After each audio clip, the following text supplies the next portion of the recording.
Hey, I'm Nicky Numbers, professional poker player, and today I'm going to show you some really cool chip tricks. We're going to start with the chip roll. What you want to do is get some small amount of chips, like 5 or 6 is usually good, and you want to start them in one hand, and then what we're going to do, we're going to start with one hand and roll them to the other hand, and then be able to easily pick them up. So the way you do this trick is you start with your chips in your right hand or your left hand, depending on which hand's dominant. Say you're right-handed. You start with your chips in your right hand, and you want to hold them between your thumb and your index finger. And then what you're going to do is you're going to slowly release your thumb from the end so that one chip falls off. And then another, and then another, and then another, and then another, and then the last one. And the key is the angle of your hand. All you're really doing is releasing the chips. So I'm just holding them tight and snugly here and then lifting my thumb the slightest amount so that it rolls to the other hand. The part you're going to have to experiment with is the position of your hand, because if you do it too straight, they don't go far enough. If you do it too low, they could go really far. So you want to have like a nice 45-degree angle in your hand, ideally, and that's going to make the perfect roll. So try to get like a 45-degree angle and then just release from the thumb up and just practice hitting your other hand.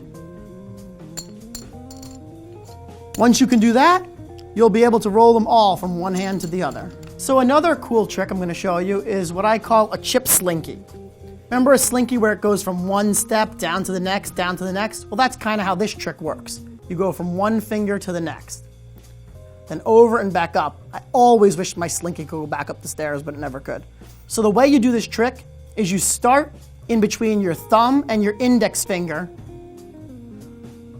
so that when the chip goes over, it hits the top of your finger in between your knuckles, in between this knuckle and that knuckle. So you can see how it works by just balancing a chip there and seeing how you can kind of get it with the other finger. So you just start with your thumb and your index finger, and then you kind of let go, and the chip falls. If your finger is away from the other finger, then when you touch it, you'll be able to create just enough friction to flick the chip over.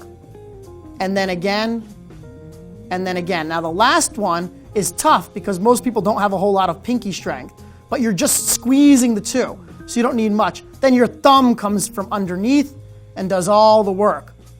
So it goes like that. Another chip trick I want to show you is called the up and over. You start with 3 poker chips, and you put them in your hand, and then you flick it. One to the next, to the next, to the next, to the next. The key to this trick is to use 4 fingers well. You want to use your ring finger, your middle finger, your index finger, and your thumb. However, your thumb cannot be responsible for holding the chips at all. So all I'm doing with the thumb is lifting. I'm just lifting. It's staying planted on my index finger. That's the anchor.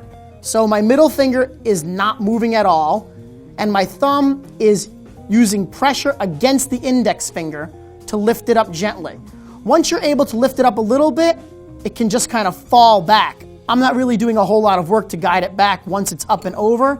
I'm just putting the slightest amount of pressure from my thumb to my index finger and then pulling it back. So that's how you do some cool poker tricks. And what it will do is it will show players at the table that you're playing with that you have some experience. Actually, before the first time I ever played live poker, I had only been an online player, and I learned some chip tricks and how to move my stack and bet before I ever played live poker. It made me so much more comfortable, and it gave my opponents the feel that I'd played a lot of live poker in the past.